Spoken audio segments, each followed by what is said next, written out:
Love FM।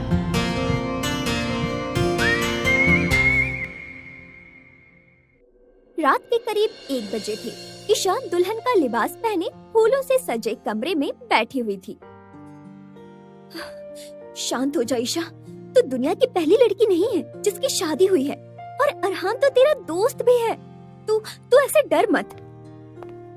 तभी Arhan Arora room में आया। वो 25 साल का एक हैंडसम लड़का था।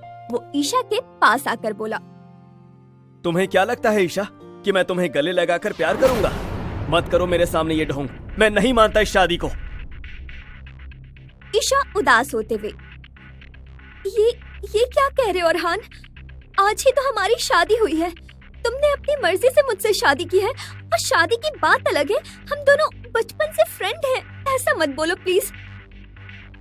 अरहान गुस्से और नफरत से, मत भूलो ईशा कि ये शादी मैंने एक मजबूरी के चलते की है। तुम अच्छे से जानती हो कि मैं किसी और को पसंद करता हूँ, और अगर उस दिन तुम्हारे साथ वो। इतना बोल अरहान चुप हो जाता है और गुस्से से टेबल पर रखा दूध का ग्लास उठाकर जमीन पर पटक देता है, जिससे दूध और कांच जमीन पर फैल जाता है, जिसे देख ईशा घबराकर अपनी आंखें बंद कर लेती है। मैं तुम्हारे साथ इस कमरे में नहीं रह सकता ईशा, और अब तुमसे शादी करने के बाद हमारा दोस्ती का रिश्ता भी खत्म हो गया है। अरहान रुक जाओ प्लीज। अगर मुझे पता होता कि तुम किसी और को पसंद करते हो तो मैं तुमसे कभी शादी नहीं करती। मेरा यकीन करो। ईशा, तुम्हारी इन बातों का कोई मतलब नहीं है, क्योंकि मेरी जिंदगी अब पूरी तरह से बर्बाद हो चुकी है। ईशा के लाख रोकने पर भी अरहान कमरे से दूसरे कमरे में चला जाता है। शादी का लाल जोड़ा पहनी ईशा वही जमीन पर बैठकर फूट फूट कर रो पड़ी। आज सब खत्म हो गया माँ। आपके साथ ही मेरी जिंदगी की सारी खुशियाँ खत्म हो गई। अरहान जो मेरा सबसे अच्छा दोस्त था, उसने मुझे अपनी पत्नी मानने से इनकार कर दिया है। उस वक्त ईशा के सामने वो पास्ट आ गया जिसकी वजह से ईशा और अरहान की शादी हुई थी। 5 दिन पहले अरहान एक लॉयर था जो ईशा का बहुत अच्छा दोस्त था, तो वहीं ईशा भी लॉ की पढ़ाई कर रही थी। एक दिन जब वो घर आई, उसके चेहरे की हवाएं उड़ी हुई थी। क्या हुआ ईशा बेटा, तू इतनी घबराई हुई क्यों है? सब ठीक तो है ना? हाँ माँ, सब ठीक है।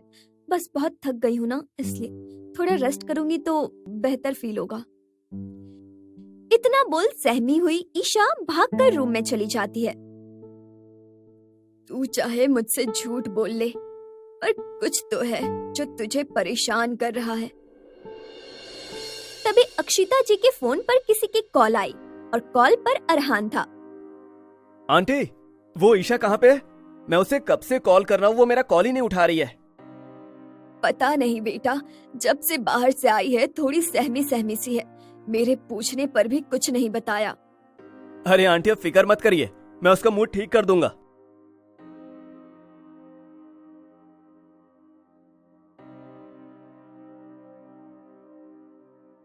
ऐसे ही कई दिन बीत गए। हमेशा हंसने बोलने वाली ईशा चुपचाप और डरी हुई रहने लगी। एक दिन जब ईशा घर लौट रही थी, तभी किसी ने उसे अपनी गाड़ी में खींच लिया, जिसे देख ईशा बहुत डर गई, क्योंकि गाड़ी में शहर का सबसे पावरफुल गुंडा शिवांक सहगल था। ये क्या हरकत है? गाड़ी रोकिए। आप मुझे कहाँ ले जा रहे हैं? पहले ये बता कि तूने किसी को कुछ बताया तो नहीं ना, और अपनी उस माँ अक्षिता को कुछ बताया क्या? दरअसल शिवांक बहुत ही पावरफुल था। उसे ईशा पहली नजर में ही पसंद आ गई थी।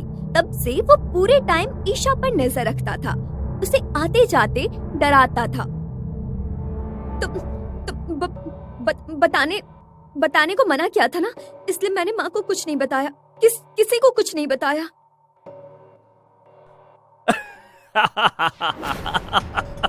बहुत खूब, बहुत खूब। लड़की समझदार है तू।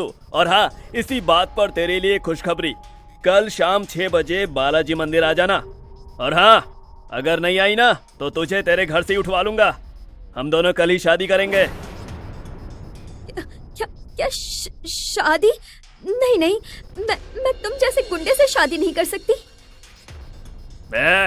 मेरी बात ध्यान से सुन लड़के, कल अगर तूने मुझसे शादी नहीं की ना तो तू और तेरी माँ दोनों अपनी जान से हाथ धो बैठेंगे। अब तू कल दुल्हन बनेगी, वो भी सिर्फ और सिर्फ मेरी। चल अभी मेरे लोग तुझे घर ड्रॉप कर देंगे, बहुत सारी तैयारी भी तो करनी है ना शादी की। शिवांक ईशा को उसके घर छुड़वा देता है। इतने दिन से ईशा जो सब कुछ अकेले बर्दाश्त कर रही थी, उसकी माँ को देख उनके गले लगकर फूट फूट कर रो पड़ी। क्या हुआ बेटा, तुम ऐसे रो क्यों रही हो, बताओ मुझे। माँ वो शिवांक सहगल है ना?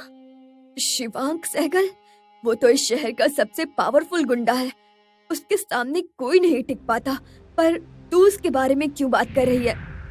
माँ, कल वो मुझसे जबरदस्ती शादी करने वाला है, मुझे उससे शादी नहीं करनी, वो आपको मार देगा ऐसा बोलकर मुझे ब्लैकमेल कर रहा है। माँ मुझे बहुत डर लग रहा है। ईशा फूट फूट कर रो रही थी। ये सुनकर अक्षिता का सर घूमने लगा और कुछ ही पल में वो बेहोश होकर गिर पड़ी, जिसे देख ईशा चीख पड़ी। माँ क्या हुआ आपको? माँ होश में आओ, अभी आपको हॉस्पिटल ले चलती हूँ। जैसे तैसे करके ईशा अक्षिता को हॉस्पिटल लेकर जाती है। तभी ईशा ने अरहान को कॉल किया। अरहान, वो माँ की तबीयत बहुत खराब है, तुम फौरन सिटी हॉस्पिटल आ जाओ। ईशा तुम बिल्कुल भी फिक्र मत करो, मैं बस 10 मिनट में पहुंच रहा हूँ। अगली कुछ ही मिनट में अरहान हॉस्पिटल पहुंच गया। ईशा भागकर अरहान के गले लग गई। ईशा, आंटी को क्या हुआ, डॉक्टर ने कुछ बताया? अच्छा ठीक है, तुम फिक्र मत करो, आंटी बिल्कुल ठीक हो जाएंगी। तभी आईसीयू का दरवाजा खुला और डॉक्टर बाहर आ गए। बताए ना डॉक्टर, माँ को क्या हुआ है, वो ठीक तो हो जाएंगी ना? माफ कीजिए मिस ईशा, अक्षिता जी को हार्ट अटैक आया है और यह हार्ट अटैक इतना मेजर था कि उनकी जान के लिए रिस्की हो गया है। वो सिर्फ कुछ ही मिनटों की मेहमान है, बेहतर यही होगा कि आप अंदर जाकर उनके अंतिम पलों में उनके साथ रहे। क्या अंतिम पल? ये क्या बकवास कर रहे हैं? मैं अभी माँ के पास जाती हूँ, कुछ नहीं होगा उन्हें। ईशा और अरहान दोनों भागकर जैसे ही अंदर पहुंचे तो ईशा फूट फूट कर रो पड़ी। अरहान बेटा, मेरी बेटी के तुम सबसे अच्छे दोस्त हो। कल को शिवांक सहगल मेरी बेटी ईशा के साथ जबरदस्ती शादी कर लेगा और मेरी बेटी को उससे कोई नहीं बचा पाएगा। मैं तुम्हारे हाथ जोड़ती हूँ, तुम ईशा से शादी कर लो। क्या शादी? ये आप क्या कह रही हैं? अगर शिवांक ईशा को परेशान कर रहा था तो उसने या आपने मुझे क्यों नहीं बताया? मेरे पास समय बहुत कम है, मैं भीख मांगती हूँ, मेरी बेटी से शादी कर लो। तुम दोनों मुझे वचन दो कि आज अभी इसी वक्त शादी करोगे। दो वचन दो मुझे। अगर ये शादी हो गई तो वो शिवांक कुछ नहीं कर पाएगा। थोड़ी देर में अक्षिता जी की सांसें रुकने लगी और एक ही पल में अरहान और ईशा ने शादी के लिए हाँ बोल दिया। हम वचन देते हैं कि हम ये शादी करेंगे। हम वचन देते हैं हम ये शादी करेंगे। ये सुनकर अक्षिता के चेहरे पर सुकून छा गया और दूसरे ही पल उनकी आंखें हमेशा के लिए बंद हो गई और ईशा बेहोश होकर अरहान की बाहों में झूल गई। किस ओर जाएगी ये शादी? क्या अरहान कभी ईशा को अपनी पत्नी मानेगा? और किसे पसंद करता है अरहान? क्या दोनों के रिश्ते में कभी प्यार पनप पाएगा? जानने हैं इन सभी सवालों के जवाब तो देखिए इसका अगला एपिसोड ओनली ऑन हमारे YouTube चैनल लव FM पर।